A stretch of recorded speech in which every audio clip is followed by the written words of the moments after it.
Wisconsin Foodie would like to thank the following underwriters for their support.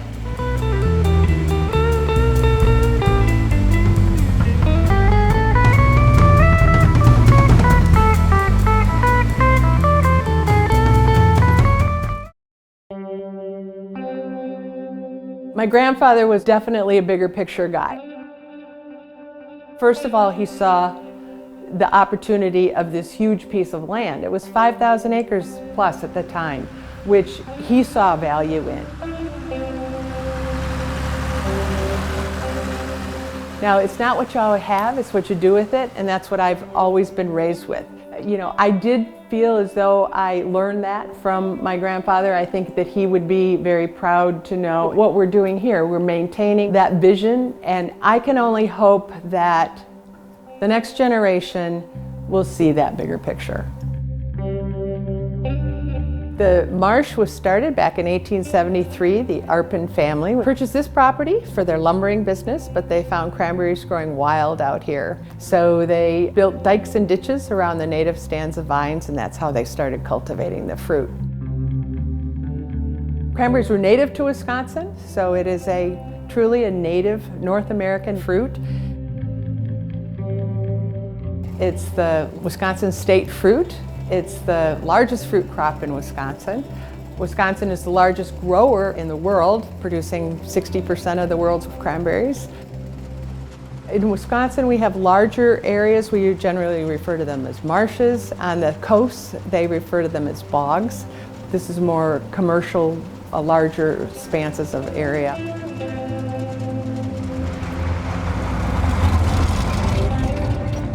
We grow 12 varieties. Some make better sweetened dried, some make better unsweetened. Some are just experimental for us. We like the variety. Look at this. Look at this. Look at this. See, this is white turning red. It's probably a little tartar. It's all about degrees of tartness. But these are nice. This is, look at that. That's a lucky fruit. Looks like four-leaf clover in there.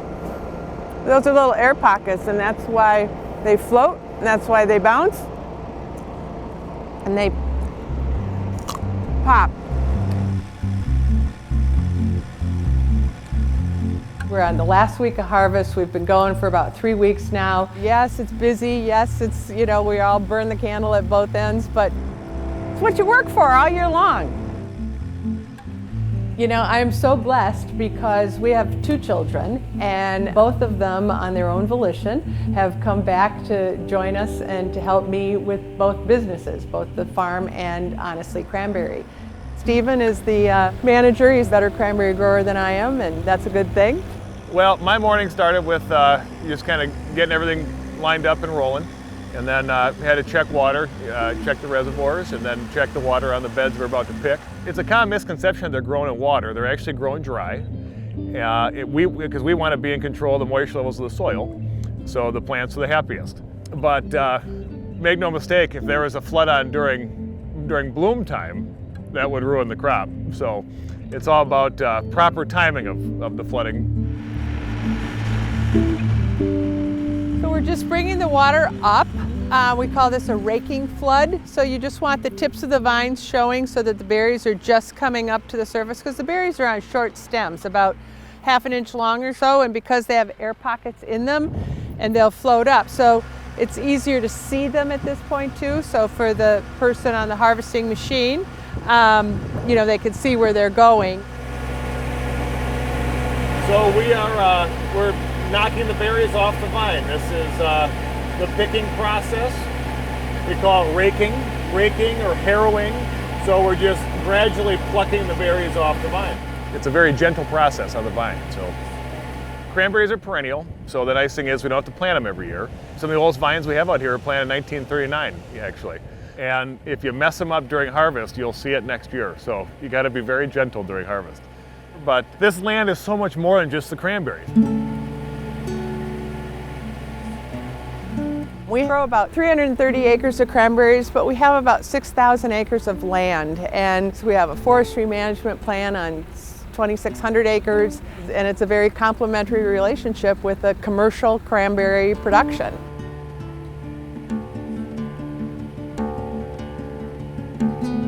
I know I'm doing something right when I'm doing something right for the wildlife. So you watch and you feel very responsible for that. And we're all in it together, so we have to be mindful of what else is going on around here. So. Right now, it's a beautiful fall day, and all of these cranberries have all been knocked off the vines. What we're doing is we're blowing the berries that get caught in the edge of the dike. We're blowing them out of the grass and then taking a cran boom, is what we call it, and we are surrounding and corralling the cranberries and bringing them down to one end so that we can elevate them into a truck and then take them to the receiving station.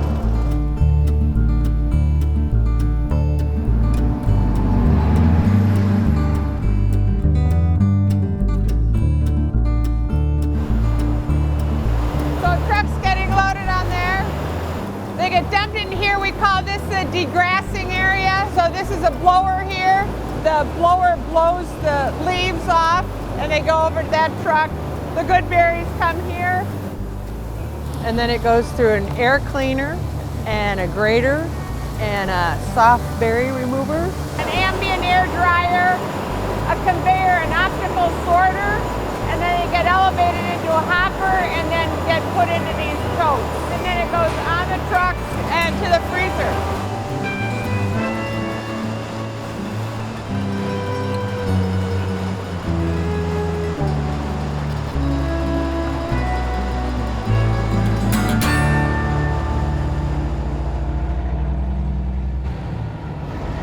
Yeah, when we're rocking and rolling, we can do 10, 15 semis a day out of here. We do about 1,200 pounds every minute, which is pretty impressive. Specifically during harvest, I'm in this receiving station where we clean and bin all of the fruit. So I'm Allison, been here my whole life pretty much, 4th generation cranberry grower. And I did sneak away for a little bit. I went to school at the University of Montana in Missoula, and then I decided to come back. And just working and living near my family, can't beat it. Hi. How's it going? Good. What are we on? Truck 3. Nice. So far, so good. That's my girl. Love you. My mom is one of the hardest working people I know. She's been here her whole life. When we're not harvesting, I'm mostly involved with Honestly Cranberry, which is my mom's newer company. So her having 2 businesses, 2 full-time jobs, keeps me busy as well. This building was built as a mess hall. They used to feed 40 to 60 people lunch and dinner in here. Now we just feed hungry minds. I love this picture. It was actually almost like a little postcard. So this is my grandfather right here, second from the right, 12 years old, wearing a tie and everything. Get all dressed up to come to work. But hand picking wasn't the most efficient way to go. So here are the modern machines of the time. These were all hand rakes, all made out of wood. But when they got wet, they were twice as heavy. And it was, you know, this kind of action all day long from August, September, October, November, or until freeze up in December. All day, every day. So that's another reality check. Anybody start to complain about harvest, could be worse. We could be still doing it that way. To sustain a farm is successful, but I realized that I grow a great fruit that is tart. And most of the cranberry products out there were added sugar. And I said, we need to get the true tart taste out there, and realized that if I could just dry them and people could use them as a snack or add them to whatever they wanted to, that would be a good way to go. So this is the real deal. Ingredients, cranberries. 1 ingredient. We call this clean. So in a 1 ounce bag, let me show you. It only takes 15 pieces, 1, 2, 3, 4, 5, 6, 7, 8, 9, 10, 11, 12, 13, 14. Here we'll do like that. That's a daily dose of cranberry. That's what you get for your health benefit, So in a 1 ounce bag, there's 10 daily doses. So true tart taste and natural goodness of cranberries. And when I started this company, I knew that I wasn't trying to be everything to everybody, but I knew that there were people, including me, out there who love tart. Success in Honestly Cranberry would be to just make sure that people understand that you can actually enjoy cranberries and this true tart taste without anything added to it, and you can do whatever you want with it. Now here I am. So always something that I wanted to do. I think that we're all here because we love it here. I think the family and everybody who works here knows that we are blessed. We're a family working here or employed here, but we're blessed because we're in a great community, we're in a great state, and to understand your blessings and to feel gratitude every day, it leads to goodness.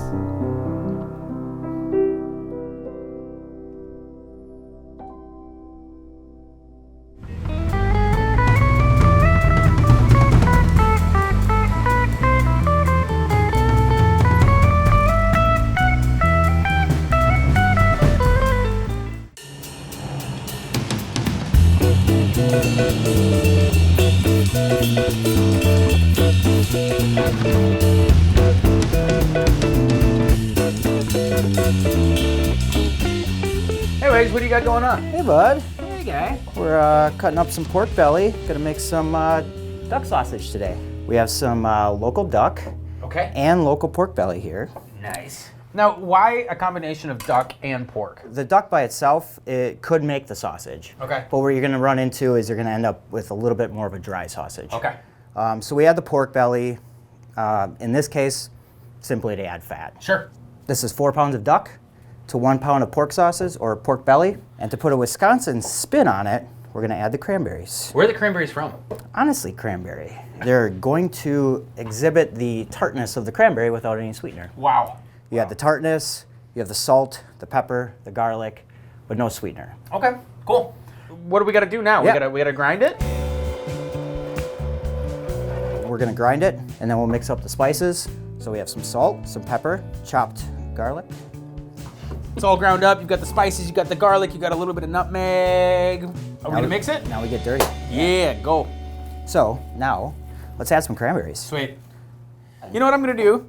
Let's Yeah. go for broke here. Okay. All right, there Okay. it is. So we're gonna take the duck and pork and sausage mixture. We're gonna put it in the chamber to stuff it here. Okay, cool, awesome.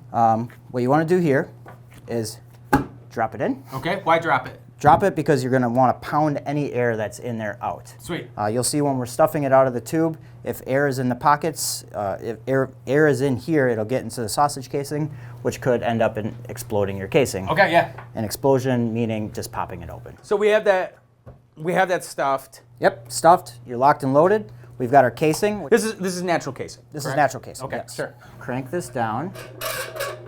Oh, I see it. Okay. So once all the air is pushed out, I'm gonna stop it off. We're gonna get to about a brat size. Now, when you say a brat size in Wisconsin, I think most of us know how big that is approximately. So that's about 8 inches long. Okay. Right there. Mm-hmm.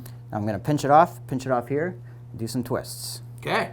Now we're twisted off, and we have our first sausage link. Cool. Now you're gonna keep gumming. And you definitely don't have to twist every time. You can make a coil sausage. Sure. We've definitely done that here. But personally, I like the art of twisting my sausage. Here we go, we have 1, 2, 3, about 15 links. At this point, we can hang these up and dry them a little bit. Sure. And what that does is set the casing Okay. around the meat a little bit, or we can cut them apart and eat them right away. Okay, cool. Well, I think what I want to do with these is I would like to poach him if I can. Yep. And I want to capture as much of this flavor as possible. Cool. And Look at that. Nice work, Wags. Okay. All right, we're back in the kitchen, and we have with us these amazing sausages that Ryan put together downstairs. But what I want to start with first is something that's a little bit more simplified. There's a tradition of making gnocchi in the Italian culture, and gnocchi can be actually really fussy and temperamental. So at the cafe, we love to do this little dish that we call gnudi, and it's a deviation of gnocchi. So we're gonna start by taking our goat cheese and adding it to our mixer. So this is Montrachet goat cheese. It comes from Belmont, Wisconsin. Fun fact is that Belmont, and this is how I get my servers to remember it, is the first state capital of Wisconsin. We're gonna do 6 eggs. Next we have some flour from Meadowlark Organics. We're gonna lightly knock this in. I'm gonna add just a dash of salt and a little pepper. And I'm gonna turn this thing on and start to mix at low speed. So we can see that start to come together a little bit. What's really nice about this is the farm fresh eggs really give that like a sunshiny yellow color, which I think is beautiful. And it's always symbolic of a really, really good pasta dough. What I see though in this bowl right now is we have a really, really nice consistency for that dough. I'm gonna take and work this dough right onto this flour. Now this feels amazing. It's soft, it's supple. I'm gonna take and roll this out just a little bit.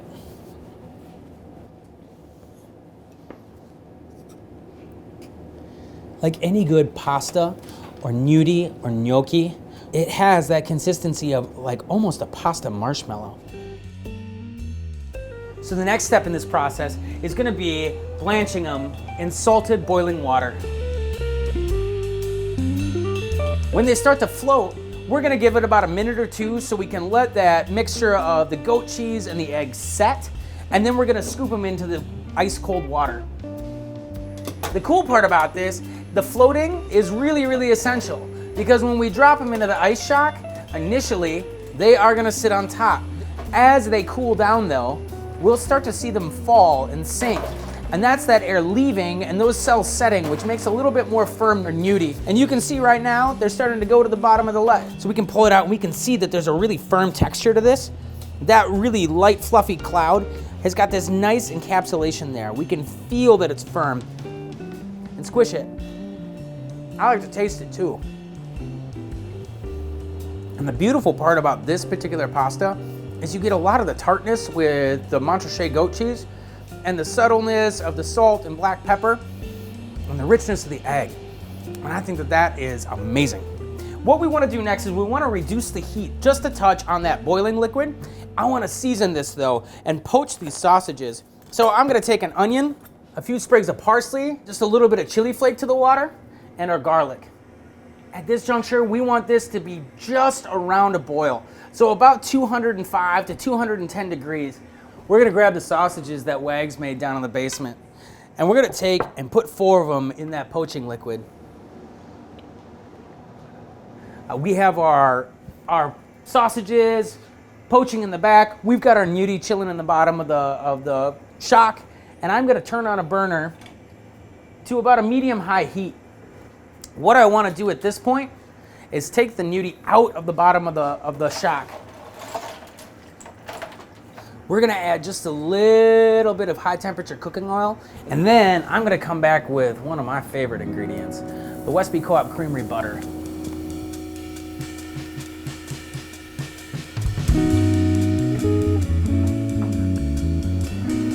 We're going to take and add our gnudi.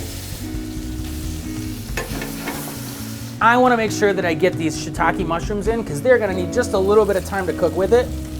And they're really going to soak up that brown butter flavor. We're going to add our onion.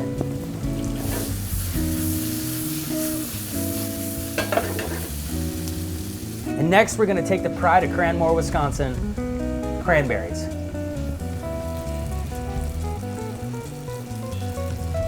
One of the last steps that I want to do with this dish is add just a little bit of bulk and green to it. And I think for me, there's nothing that adds that flavor and bulk like a little bit of kale. We've been poaching these sausages for about 5 minutes, and now I want to put a little bit of color on them. So I'm going to lay those carefully in this saute pan. It's time for one of my favorite parts in the process, and that's hitting this with just a little bit of wine. In this case, we're going to use a little bit of rosé, a sparkling rosé, to offset that cranberry flavor and give it a little bit of love. And this is really going to even out and mellow all those flavors together and create a really nice base.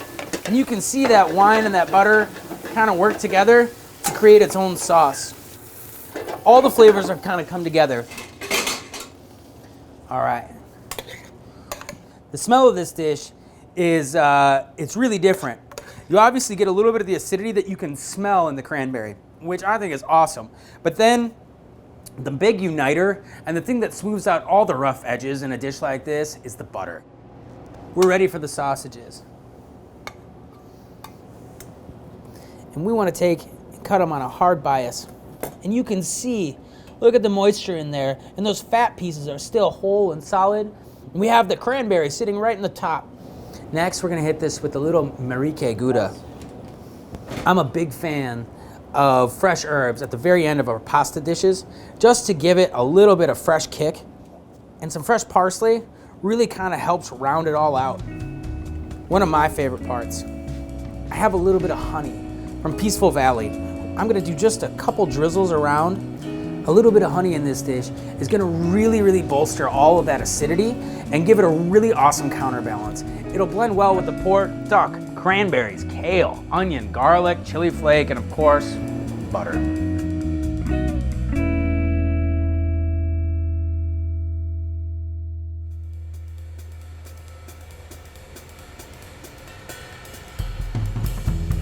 Well, you know, this time of year with fresh cranberries, gosh, I mean, everybody loves a caramel apple.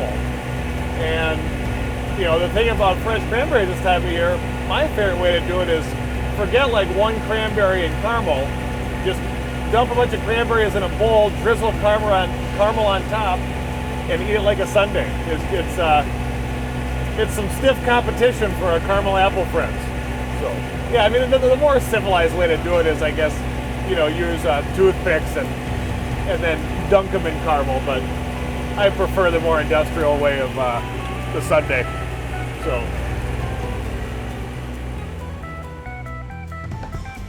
Wisconsin Foodie would like to thank the following underwriters for their support. The dairy farmers of Wisconsin are proud to underwrite Wisconsin Foodie and remind you that in Wisconsin, we dream in cheese. Just look for our badge. It's on everything we make. Employee-owned New Glarus Brewing Company has been brewing and bottling beer for their friends only in Wisconsin since 1993. Just a short drive from Madison, come visit Swissconsin and see where your beer is made. Milwaukee's landmark Art Deco Hotel offers luxury accommodations, legendary hospitality, and world-class dining. Paired with the hotel's Roaring 20s vibe makes the Ambassador a must-experience destination. From production to processing, right down to our plates, there are over 15,000 employers in Wisconsin with career opportunities to fulfill your dreams and feed the world. Hungry for more? Shape your career with these companies and others at fabwisconsin.com. Society Insurance, small details, big difference. The Wisconsin Department of Natural Resources. The Central Wisconsin Craft Collective.